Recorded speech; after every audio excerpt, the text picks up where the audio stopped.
Ladies and gentlemen, what a treat we have for you on the table today. And that's because these are just a few of the highlights from one of the great classic cult collections of all time. And that's the collection of Mr. George Lewis. You've probably heard me use that phrase in the collection of the Parsons Armies, because Mr. Lewis sold the Parsons Armies to Mr. Lamb. So that should tell you something about the level of Colts that were in his collection at one time. But it wasn't always that way. Mr. Lewis started off like a lot of us, without a lot of money to spend on guns, and just trying to find them wherever you can, trying to find things that are interesting. And he was collecting Colts, and good Colts, long before it was the popular hobby it was today. Again, he was at it for 65 years. And he started off with the Colts that a lot of people weren't giving a second look at, and that was Colt Derringers. And so it's appropriate to talk about our first look into the Lewis collection with the first sort of genre of guns where he cut his teeth. Some fantastic pieces. We're going to go not chronologically at all, but from right to left, and you'll see immediately when I talk about the quality of this collection. It's fantastic. The more time you spend with these things, you really begin to appreciate them. Colt New Lines are far from my own personal area of expertise, but let me tell you, these guns get you excited about the genre, and I think that's a testament to Mr. Lewis's collection. He collected pieces that were that good. They get you excited about what he also found exciting. So let's start off with a bang. Let's start off with a section of the Colt New Line revolvers. Of course, a couple auctions back, we had a just incredible collection, the Don and Carol Wilkerson collection of Colt New Lines. If you didn't get your hands on some of those and you've been kicking yourself ever since, boy, here's a chance at world-class Colt New Line revolvers out of, again, one of the best Colt collections we've seen in recent memory. And when we're looking at them, let's just start off with a bang. We have this French-fitted, purple-cased, two-tone, golden nickel, pearl-gripped Colt New Line, as presented by Annie Oakley. Now, this is in Frank Sellers' book. Frank Sellers, of course, wrote the book on the Sharps. Frank Sellers also wrote the book covering the William Locke collection. So this particular gun, formerly out of William Locke collection, now out of George Lewis collection. So two massive collections that this little gun has belonged to, presented by Annie Oakley. It has the inscription back here on the pearl grips to Annietta Mitchell. Now, the fun part is nobody knows who Annietta Mitchell is. Now, there was a Mitchell in Buffalo Bill's Wild West show. Mitchell was the head of the Cowboys in the show, and Annietta could have been his wife, could have been his daughter. It's a beautiful presentation. And again, the more you spend time with these, the more you can come to appreciate them. So not only the scroll work, not only the work around the disc, but just the lines that come down the barrel. On the other side as well, a departure from the vine and scroll back here on the side of the frame. We have like a fan, which imitates a woman's fan. Very, very beautiful. Of course, Niter blue bits screaming against the gold and nickel finish. Absolutely beautiful. And of course, it's a presentation from Annie Oakley. So this is chambered in 41 rimfire. We weren't down to 30 calibers, 32 calibers. Annie Oakley doesn't seem the type to give another woman a small or dainty caliber pistol. So we, of course, in the case have a full assortment of the 41 rimfire. I'm just going to leave them out on the table here because it's just kind of another testament to Mr. Lewis's collection, where you see not only just the high quality of each one, but the variety. So, because we have quite a few, 4 cases and 4 calibers represented. As if the Annie Oakley presentation isn't enough, this gun is also attributed in Mr. Sellers' book as being part of the Colt Wheel during the Centennial Exposition. Now, that to many might not have the instant fame or recognition as Annie Oakley. She's part of the American West. She's part of our national fabric, our history.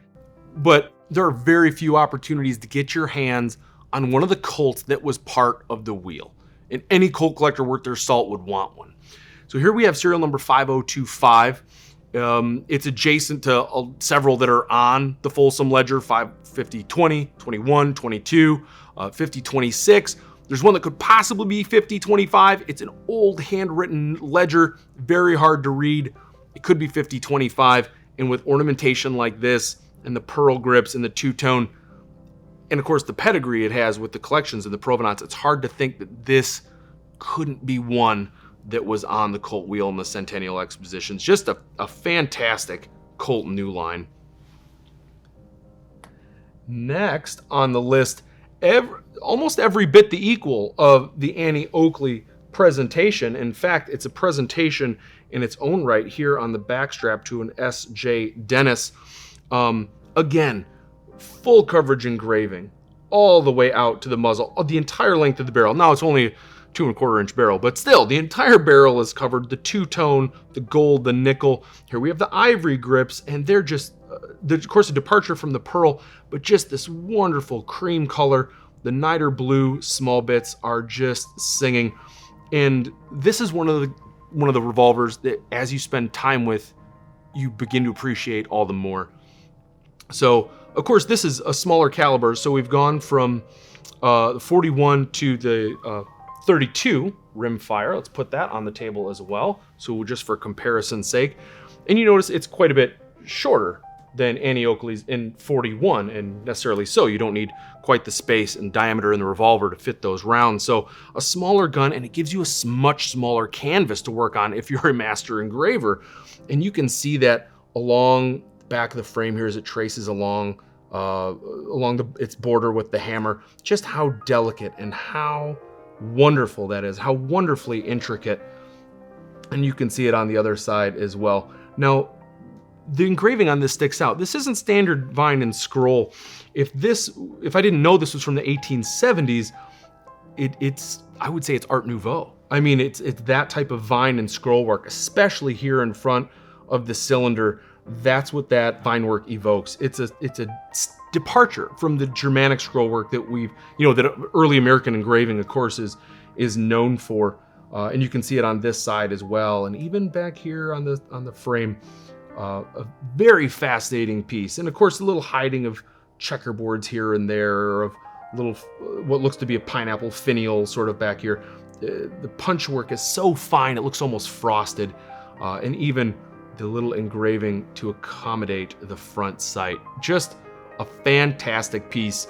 And if you didn't think you wanted to perhaps step up and pay for a new line with Annie Oakley provenance, and you wanted every bit its equal in quality and artistry, there it is.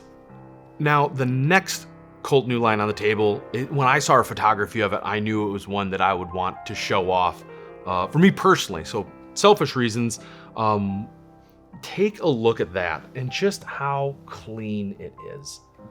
It's incredible. Now, this one's in 38 rimfire. I've thrown the cartridge up front again for comparison's sake, but let's take a look at this. This nickel is an absolute mirror, except again, where the punch dot work is so fine that it looks frosted behind the scroll work.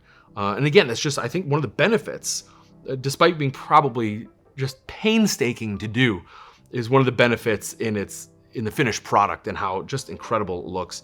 Bright mirror nickel. These niter blue pins and screw heads are just screaming, even the cylinder axis pin. And of course, the back of the hammer. It's just clean. I just love the way it looked personally. Even the engraving all the way down the back strap, and they hide these little checkerboards. Again, the more you spend time, the more you get to notice these details and how good these guns are. Little scroll work. Oh, you hide a little checkerboard in it. You have scroll work running down each side of the sight trench here, the sight trough. Oh, let's hide a little checkerboard on each side. Let's again accommodate the front sight with engraving. Just absolutely beautiful. What a screamer. And the condition again on the nickel. I believe we have this marked as a 97% gun. And you can see that as well in the loading trough as well. There's loading scallop. Hardly a mark in it. It is absolutely remarkable condition Colt new line. Anybody be proud to have that one in the collection. Last and certainly not least is this beauty here. Now, we talked about the Centennial Exposition already with our first gun. And we're going to talk about it again because this Colt right here in 30 caliber rimfire was definitively listed by serial number on the Folsom Ledger as part of the Colt wheel in the Centennial Exposition of 1876. Not only would that make it desirable by Colt collectors in any condition, but it's gorgeous, of course, because it was in Mr. Lewis's collection. We have two-tone again, the gold and nickel, the niter blue, the pearl grips, this blood red French fitted case, full complement of ammunition, which of course we are going to put there again for comparison's sake. When you take all that artistry and all that condition and the history of the Centennial Exposition, like I said, that any Colt collector would want to add to their collection, that's a lot. That's a heavy Colt in a very, very small package. And I think it's a great way to end this sort of selection of Colt new lines that Mr. Lewis has assembled. Now, I should mention, of Mr. Lewis's collection, there are 50 items of his in this auction. So picking these out of this tremendous selection of Colt new lines and other Derringers, of course, that we're going to get into, and other makers, was not an easy task. It was a fun task. I love looking through his collection and being excited about these things that maybe I wouldn't have normally discovered. 50 items. So please keep that in mind, that this is just a smattering of the items in this August premiere auction. The next one will look a little familiar to those who saw our video on the Moore's patent that was presented to General Abner Doubleday. This is, of course, the exact same design, but as manufactured by Colt. Now, if you recall from the video, Moore's patent made them from a single-shot Derringer, cartridge Derringer. And from about 60 to 65, he sold it to National Arms. National Arms made the improvement, at least among one, of this sort of knife blade extractor on the side. We can show you how that works in a moment. And then National Arms in 1870 sold it to Colt. It was an interesting time for Colt. They were doing a lot of things in 1870, but acquiring National Firearms was one of them, so they could make these cartridge single-fire Derringers. Now, both Moore's patent and National had a solid metal piece. That was the first model. They had a second model, which is replacing the handle with wood or pearl or ivory, such as this. And then there's the third model, which we'll get into momentarily. Before we get into the third model, Colt's second model, of course, you see it's no longer the solid metallic handle. Here we have these beautiful pearl grips, just iridescent. A little more movement on this side when you turn it in the light, but on this side, all the purples and greens and pinks that you love to see in deep, deep pearl just come out, almost holographic in how that is. And the scroll work is exceptional, possibly L.D. Nimschke has cited in a couple of books, and beautiful. Let's show you quick too how those would load. So you pull back on this button here, you can give the barrel a quick twist, and then you are free for loading.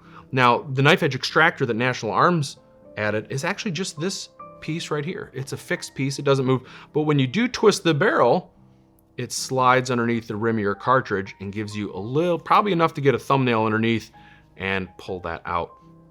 Colt's second model, absolutely beautiful. And again, if you are kicking yourself for not being able to pick up the Doubleday and the solid gold, even though it was the first model, this is a second, and that was Moore's patent, this is a Colt, beautiful work. Possibly Nimschke, again, featured in the Colt Book of Engraving. Incredible amounts of finish left. An absolutely beautiful Colt Derringer as he began to foray into this single barrel Derringer market. Now, I know I keep coming back and saying the more you spend time with these guns, the more you appreciate them. And it's very true as you come to these single shot Derringers, because you start to realize, like, what was Colt doing at this time? Well, as we're entering into the cartridge era, Colt sees a lot of his proceeds slipping away. So we're after the Civil War. We no longer have these giant military contracts that we used to. And in 1870, you haven't begun yet into the single action army contracts. You're in this sort of no man's land, of course, post-Civil War, where there's military surplus everywhere. Even your perhaps 49 Pocket, which is the best-selling Colt percussion gun of all time, is starting to see its sales decrease a little bit, again, due to Civil War surplus being so available. Well, here comes the cartridge. Well, your 49 pocket isn't going to cut it anymore. So what do you do in preparation for that? And in 1870, you might not be able to use the bored through cylinder yet, thanks to the Rollin White patent. But what you can do, if you can't do a bored through cylinder, is still use cartridge derringers.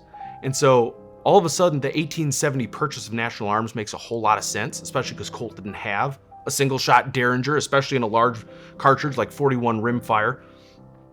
And to his own design, so after the second model is the third model derringer, or Thur derringer. This also happens in 1870. So you're like, why would Colt buy one design in 1870 and have his own patented? It really gives an insight as to what Colt was doing in 1870, and that's trying to take advantage of a cartridge market and realizing that the 49 pocket had been such a huge cash cow for these self-defense pistols and revolvers back east. He still needed to fill that market with and satisfy the cartridge market. So here we are with single shot derringers. The Thur derringer also started production in 1870. They're called Thur because they were patented by an Alexander Thur in 1870. He immediately turns the patent over to Colt. Thur might be a familiar name to most because we also have the Thur cartridge conversions of a lot of the earlier Colt percussion revolvers. So he's more known for that, but the Thur derringers are also were also his patent. As you can see, quite a bit smaller than our National Arms counterpart, but absolutely fantastic piece of Colt history, again, to satisfy this sort of self-defense, small, extremely concealable type weapon for those in larger urban areas. The Colt third model derringer produced, as we mentioned, from 1870 to about 1912. So an extremely long-lived for just how simple and small, even though other guns have come and gone, this thing continued to persist. About 40 to 48,000 made, depending on the source you look at. The Thur patent, of course, focuses around the extractor, which when you tilt, you can see on the corner, it's kind of built into the side here. This hump is part of the extraction action that would happen. Now they come in like 4 variations. There's a lot to work with there. This is one of the second. The first models have sort of this bolstered hinge down here. You see quite a big bulge. This doesn't have it. It's a second model. It's also a second model because it has what's called a high hammer. So this points straight up. The third example is quite a bit more swept back on that. So Colt collectors like to see that, these earlier models with the high hammer of the Thur derringers.